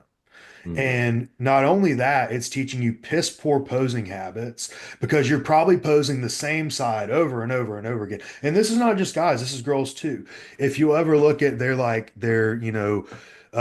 popping their glute out over and over and over again, they're going to create some type of discrepancy or imbalance, like structurally, not like literally, but they're so used to popping and posing on that one glute, they're going to go into a squat pattern and they're going to be a little fucked up, Mm-hmm. not from anything other than they pose on that one glute every single day. So, and they're not doing the mobility work to fix that. So it's not just guys, but for guys who like we have to go and pose on stage, it is you need to pose 100%. So if you're used to hitting the most muscular with your pants on, Chris, you're not flexing your legs. Yeah, I do. No, Yes, no, I no, fucking no, do. no, no, but not as much as we were taking a photo of it. Just think about it. Think about it. I Because hear you. I hear you. And I see what you're saying. I understand. if you Well, flex, it's I'm good. Schrodinger's cat. It's Yeah. Schrodinger's cat. Are the legs flexed or not? We don't know. They're in the pants. Yeah, I don't know. And so, and obviously I'm cutting up with Chris, but like, but real talk, it's going to teach you to pose half-ass. I see it all the time in side chest. Everybody's 100% on their side chest. They're not flexing their hamstring or their glute. They're not. So it's teaching you piss poor habit so close to a show. It's also teaching you how to pose only using a mirror. So like while we don't think about that because we're just thinking of the gratification that we're going to get from the Instagram or from the story, there's so much that you are creating poor habits from a bodybuilder to go get on stage. We saw this with Andrew. He was like the day before the show, he's like, I just need a mirror to see it. And I'm like, buddy, we're out of time. Like that was 6 weeks ago. Hmm. And that's why I was so hot on this topic because I just see it more and more, and then it turns into text coach, something's wrong. I don't like how I look. And it's like I didn't ask for these pictures to begin with. That's all I got. I'm sorry. It's okay. Josh, do you have anything else to add? I have nothing to add. I totally agree, and it makes perfect sense. And I think the biggest point that I would add or would second or reinforce is the training part of it. Like, why are we here, right? Like, we're here to make progress, and and if we're thinking about a picture and we're stopping the middle of our training session, especially somewhere like Carbon Nations, man, if you stop to go take a picture, you come back to try to get your like a different piece of equipment, you're going to be waiting forever. So it's like, are we, if why are we doing that? There's a time and place for pictures, and mid workout is probably not it. Have Mhm. I done it? Sure, but I definitely agree with Alex on all of that, especially that about the training part of it, because that is why we're there. We're there to train. We're there to break down the, or, stimulate the tissue or whatever, however you want to say that. And then, we're not there to get cold and have to start over and maybe miss out on a PR because we went to the bathroom and took a selfie or whatever. So I totally agree. I think the mirror is a good thing too. I think 6 weeks out, you should start practicing posing without a mirror. Yeah. And again, it's not that I don't want people to take pictures of themselves. It's not that I don't want them to be proud of their physique, but like I'm worried if you're doing it every day, like why, like you shouldn't look good. Like I just remember prepping and like there was preps where I did look really good, but by the end of my session and the end of my posing, I was so dead that I had no energy to take a photo. Mm-hmm. And it's different if like you're recording your posing rounds or if I'm there or you got a buddy there and they're recording you and you take a screen grab. But like it just turns into like what are we doing? And that's again, I'm being very hard on it, not because like I don't want you guys to do it. Um and honestly, like, yeah, I know I was like pointing at Chris, but like Chris actually really doesn't do that. Like I see it in a lot of other athletes just on stories and stuff. And again, it's fine, but I just don't want it to create bad habits. I want us to remember why we're in the gym. And yes, you're going to have a sick pump some days, and you're going to feel flat some days, but just don't let that be your driving factor on why we're in the gym. Because, like, I promise you sub 8 weeks out, you might get one good photo a week. Like you should. Yeah. Oh, dude, if you look good at the end of a session, you did not train. You exercised for sure. I look Yeah. good second to third exercise of a workout, and then after that, it is just a steep plummet down, Yeah, yeah. and that's Yeah. it.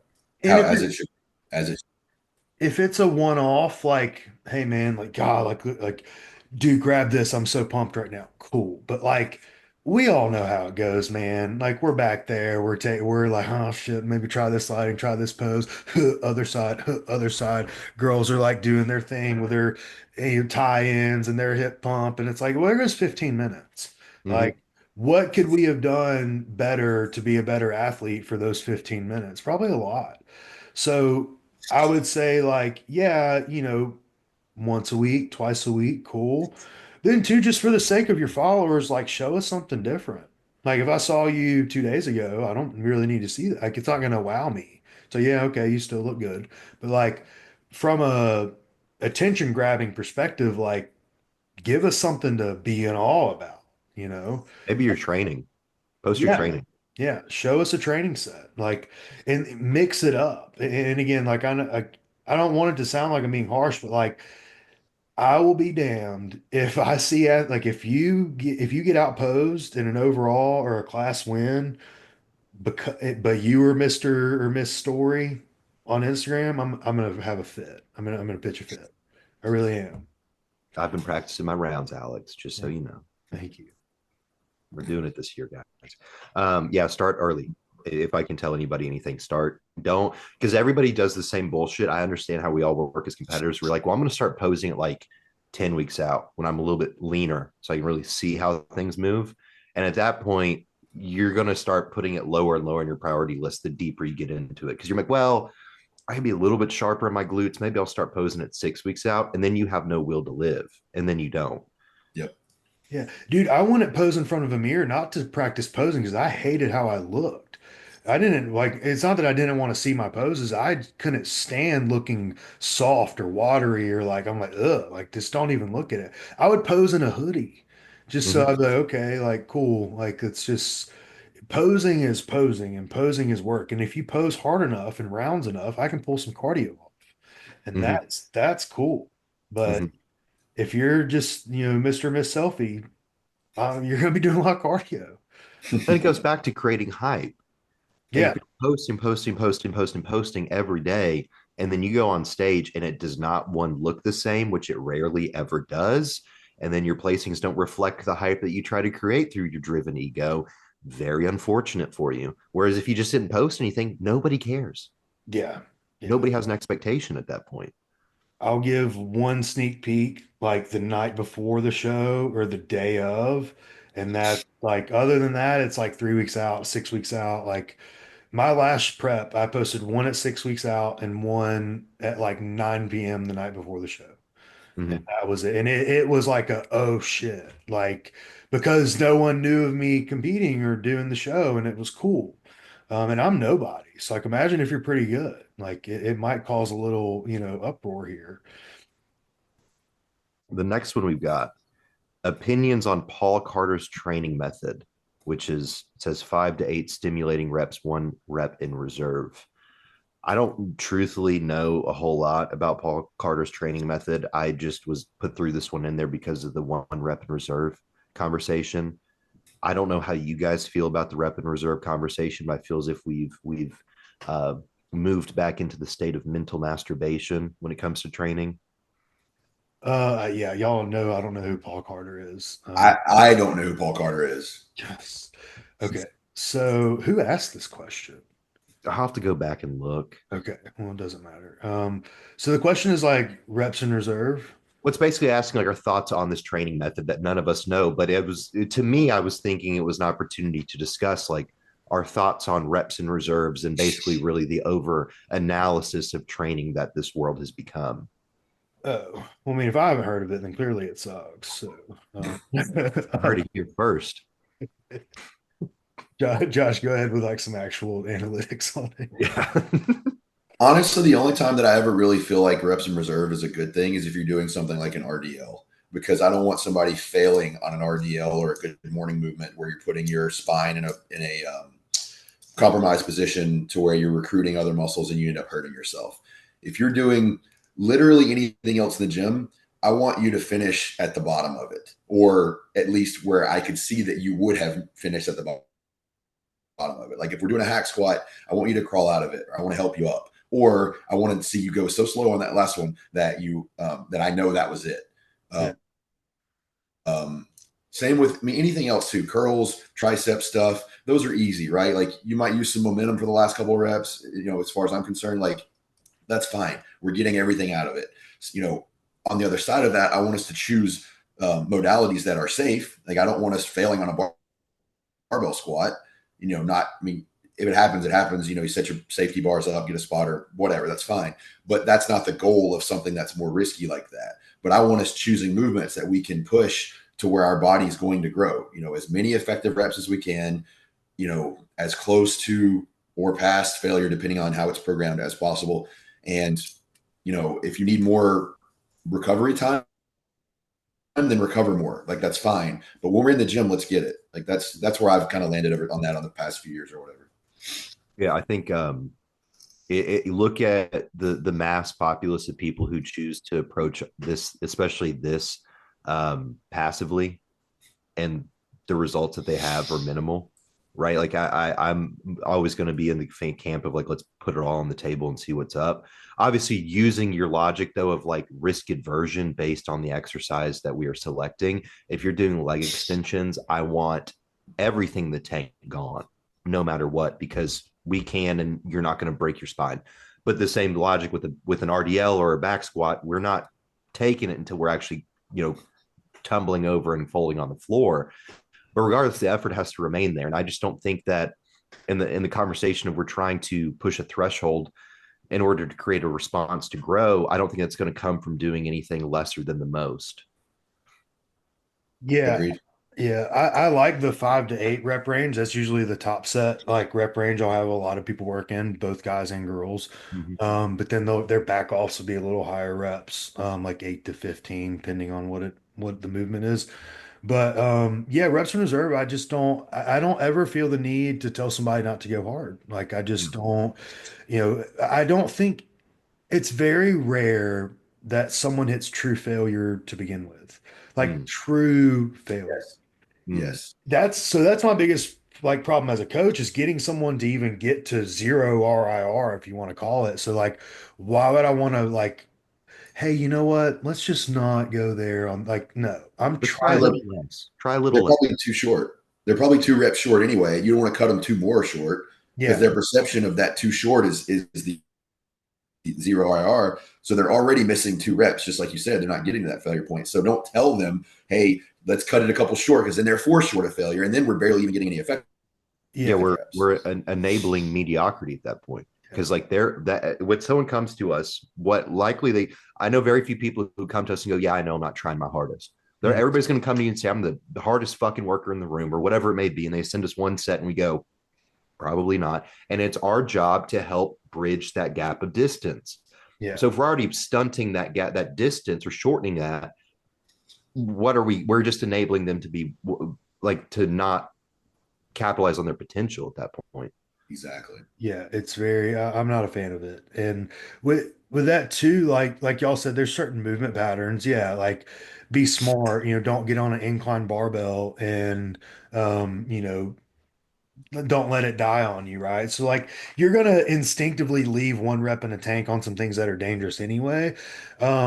I'd say my biggest pet peeve is like I have some people who I'll be spotting them on a leg press and they want to just like let it bury them. And I'm like, hey, just for the sake of me, like I can't move like 20 plates on a leg press with my hands. Like now I could climb in with you and we could leg press it together, but like, don't make me do that. So I'm all about hitting true failure, but also be responsible. And like, I think it's more so than anything, teaching clients that it's okay to fail in the bottom. Mm-hmm. Like Riley was a perfect example. Like, and she realized that like the bottom wasn't death. Yeah, And she accepted her fate that okay, the set ends down there. yeah, Yes. And that is like, that takes, it goes back to the samurai code, right? It's like death is inevitable. It's coming. So like, that's why they were such great warriors is because they knew they were going to die. So once you know you're going to die, there's nothing else to care about. yeah. So it's the same thing in a training session. Like if you know the bottom's where it ends, you don't care. You don't Mhm. care if you can't get back up. And I can't teach people that. And that's something that, so, but now, man, it's like, oh, fatigue management and RIR. And like, it's like, dude, they're already reserving things anyway. Like, If you're fatigued, it's probably because you're not sleeping or you're not taking care of the other stuff that helps with recovery. It's not because you're training too hard. Unless yeah, you're Yeah, Brent Warren, you're probably not training too hard. yeah, yeah, yeah. Well, it's like, dude, again, like 10 years ago, we didn't give a shit about fatigue management. We just took an extra rest day. If you're that mhm, Yeah. beat up, you just took another day off. That was our fatigue management. But again, like the same people who continue to push that notion are the same people who can't create enough fatigue to have to manage it. Yeah. yeah, Like you're going to be sore, you're going to be tired, you're going to be achy. It's going to feel like shit sometimes. Like I left the gym yesterday and just laid in bed for 3 hours afterwards. So fucking be it. That means I did my job. This yeah, is not supposed to be easy. It's not supposed to feel easy. You know what, too? That this goes back to what we were talking about earlier. Trust your coach and give them the data they need for that. That's why on my check-in, I say, how's your recovery? How's your sleep? How's your training? And if you put in there, if I notice from 2 weeks ago you're at a, these are obviously subjective numbers, but they're consistent for the people. So if I notice, okay, you're at a 7 on training and recovery, for 4 weeks in a row, and then all of a sudden you hit me with a 3 because you felt weak as hell. Okay, maybe we need to take a deload or whatever. But until you get to that point, and I tell you, it's a green light. Go. Go. Yeah. Yeah. Like I'm a big fan of like life is going to reserve us. Like injury is going to happen, long work day is going to happen, period's going to happen. Just a bad day is going to happen. You're going to go in the gym and like everything feels heavy. And that's your day that like you just mentally accept I'm not going to PR today. And I've had clients, like 3 different people have food poisoning this last week. I'm like, yeah, today's our week to like 80% it, just don't expect it. So, but I'm not gonna like go through and like set up their programming like 1 hour. Like it's a waste of time. Like, and if you're sick or whatever, extra rest day. If you just aren't recovered, extra rest day. So like you're plugging in that fatigue management just on the fly, but that's how it should be. Like if you go into like very high end training facilities, they have things that like you can put on a bar to track your bar speed, Mhm. and it can like calibrate like where you are performance wise based on the last time you moved the bar and what your percentage output should be that day. They're called Tendo units. Yeah, okay, yeah. So we don't have access to that. So like, but they have that for like the cream of the crop athletes. It's like it would be kind of like a whoop strap basically, but for bar speed. Mhm. But we don't have the luxury of that. So we have to go in with it and like, okay, shit, 135 feels heavy. The 25 raises feels heavy. And you have to be good enough of an athlete to adapt and it not piss you off and think that you're a bitch, or you don't fight through it and get hurt. So you have to listen to your body. Yeah. And there's a lot of things. There's a lot to be said for auto regulation for athletes as we get into those periods. Like, your first time client that's getting ready for his first show, he's not going to know to auto regulate those things, right? So, oh, I feel like crap today. I'm going to go a little bit higher weight. I'm going to get some more focus on, squeezing and slow it down. And I'm going to give my joints a little bit of a break, but I'm still going to get to failure, right? And I'm still going to do maybe today everything feels heavy. So I'm going to 15 to 20 on, to failure. Maybe that's what that looks like today. But, today next week I'm fresh. I feel good. Well, I'm still going to get to failure, but maybe it's going to be a 6 to 10 range, right? And I'm hitting a PR on a hack squat, right? So there's a lot to be said for auto regulating as an athlete, but that takes time and experience to get there. And you have to, then it also takes communication with your coach, the same coach that's learning your body over multiple preps and things, to get on the same page there and to teach the athlete, when to pull back, when to switch up the rep ranges and things like that. And it's all a process, and there's a lot to that. But even on days when you're feeling weak or your joints hurt, you can still go to failure. It just might look a little different because you're giving your joints a break, or your nervous system a break or whatever. So I still think there's no excuse not to get to that point in the sets. It just might look a little bit differently depending on how, like you said, Alex, how life is telling you need to handle it. But also to be devil's advocate, because I'm a dumpster fire of a human, on the worst circumstances, I tend to perform the best because I'm like, I have nothing to lose.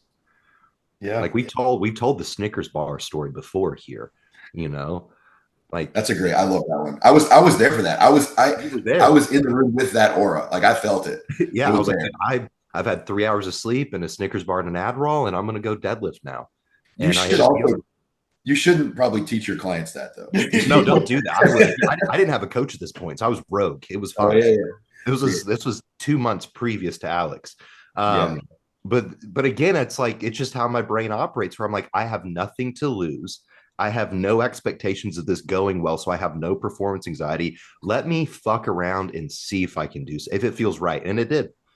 Well, to that point though, that also comes around to just maybe in your training, don't be a bitch. Like it might not feel great that day, but maybe you do need to just suck it up and push it because the strength might still be there. And maybe you're not at risk of being injured. You're just a little bit tired, but you still have it in you to push and grow that day. And maybe those are the days when you separate yourself from the second and third place people at whatever show you're getting ready for, you know? And so there, I mean, there is something to be said about that, where there are days where maybe you don't need to auto regulate, you just need to give it, you know? Yeah. And I mean, that's a good point too, Chris, honestly.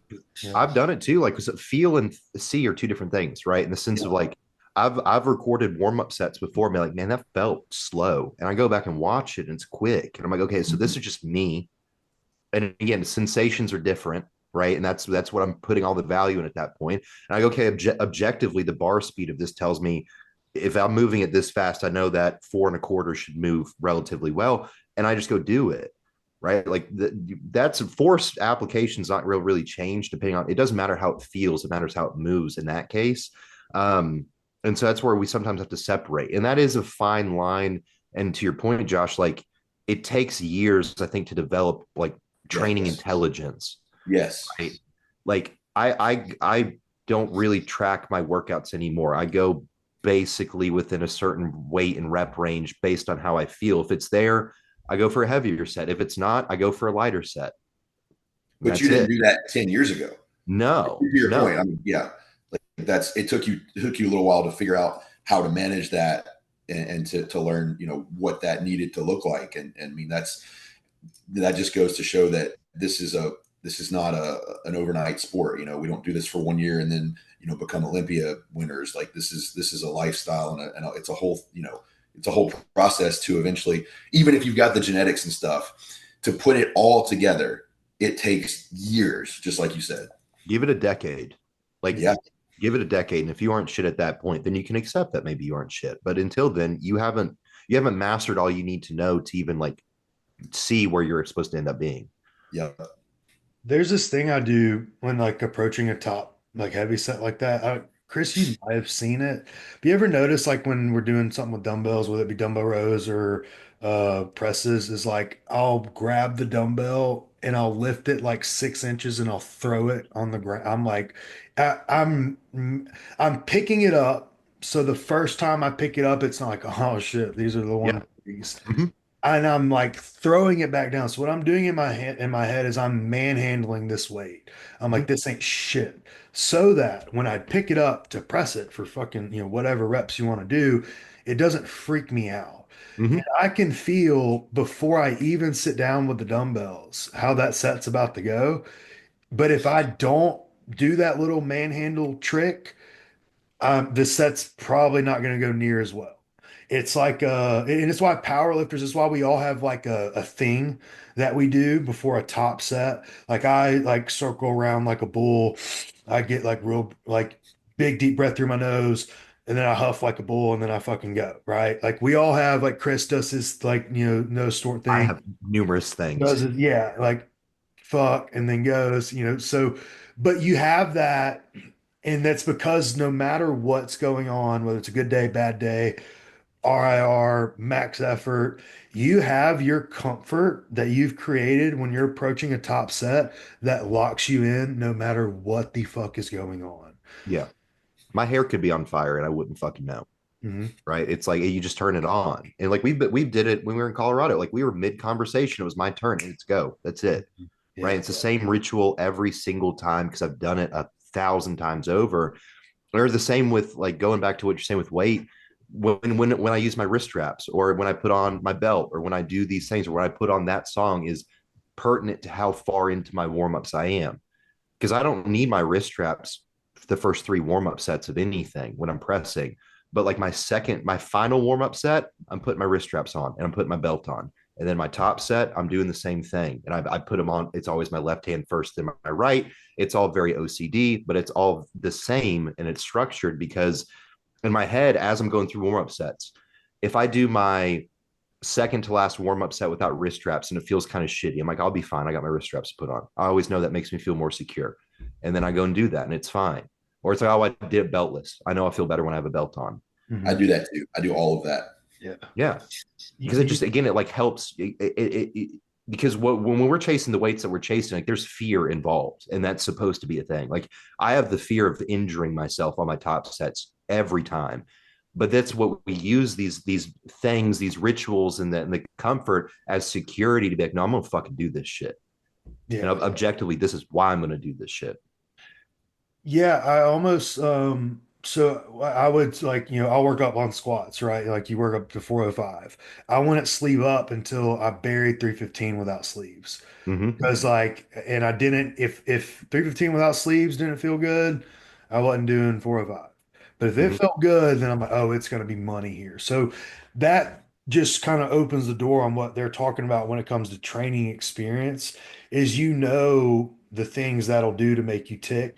And it can't be like Chris told me to listen to this song before Top Set in Colorado. It was a banger song. It didn't work for me like it worked for Chris. So Yeah. like you can't copy someone else's, like you had that kid who just like literally tried to be you. Oh, Uh, he's still trying to be me. yeah. Yeah. And it doesn't work. Like it genuinely doesn't work. Like because there's like because Josh isn't angry like like you like Animated. us, Yeah. right? Yeah. Yeah, it's weird because in real life, I'm very like not chill at all. But when I get under a hack squat with as many plates as I can throw on that thing, it's the chillest 25, 30 seconds of my week. And it's the weirdest thing. But It's stoic. I don't know. Yeah. Yeah. Like you're not like outwardly maybe outwardly motivated. This it's like I know internally you are, but it's not something Yeah. that you have to like outwardly showcase to the world. You just go do what you need to do. Yeah. I'm not the one that's going to be slapping myself and that kind of thing or like yelling and stuff. Inside, I'm doing all of that, like you said, exactly. It's just I'm not one to do it on the outside, even though I am feeling those same things. And Yeah. then it just looked like I'm very calm. So So yeah, I would say for those listening, like find your top set rhythm and whatever it is, and just like it'll help you lock in on the days you don't want to. It'll help you lock in when you're traveling, when you're out of your comfort zone, when something's hurt. But you just have this like you just have this thing that you do, and it brings a calmness to you in whatever scenario you're in, and it'll help on the gym floor. it was when I played baseball. This was huge. You go up to the plate, you have your same routine with your batting gloves and whatever. You touch the plate, step a certain way. You do all those things because it sets you up to repeat a movement in the box. So like if you take the same swing every time, if it's a good swing, you're going to have a lot of success, right? Same thing with getting under a hack squat or under a barbell for benching or dumbbells or anything you're doing. You create those patterns even before you start moving the weight, and then your body is used to doing those things mentally. You're used to it. You create those habits and things. So yeah, it's important. Even like you're saying, like on the front end, get yourself moving in that direction, and then it just the rest of it comes naturally because the first part of it was exactly the same as it's been for 10 years or Yeah, whatever. yeah, And it's like any gym too. Like you get to the point where, like we talked about, I think the last one, like no matter what gym you go to, when the workout is, like we all have to travel so much for shows, so we don't get environmentally consistency to rely on, right? And like I find that like in the past when I would go, I would be at my gym, right? Whatever that gym was. And then I would go train at a different one. Everything felt wrong because I didn't have like that same environment. But then you learn that that's not the driving force of one. Like the energy in the room is dependent on you. Like you're the one who controls it. And the same way as the equipment, we can't control that. You just have to show up and do what you do. But as long as for me, as long as I have my smelling salts and my wrist straps and my fucking belt, anything can be done at that point because I know I can turn this on whenever it needs to be done. agreed, 100%. Yeah. This has been fun, boys. Yeah, Yeah. I appreciate you guys having me. This was a blast. yeah, You'll dude. be back. You'll be back. We cooked on that episode. Jesus. Fuck yeah, we did. Well, boys, I'll see you guys next week. Yeah, Vulcan, let's do it. Yeah, Josh, let me know when you what day you coming in town. Probably either Wednesday night or Thursday morning or something. Hell yeah. Sweet. I'll Yeah, be there Thursday. let's get a session in for sure. Hell yeah. Yeah. Well, everyone listening or watching, if you can leave us a 5-star review, a thumbs up, share with your friends, like, comment, share, subscribe, all the good things. We'll have all of our Instagrams linked in the bio as well if you want to check out our pages. I imagine that we all have coaching spots available as we don't have like 3 left. So until next time, thank you for the coaches or listening to the Coaches Union.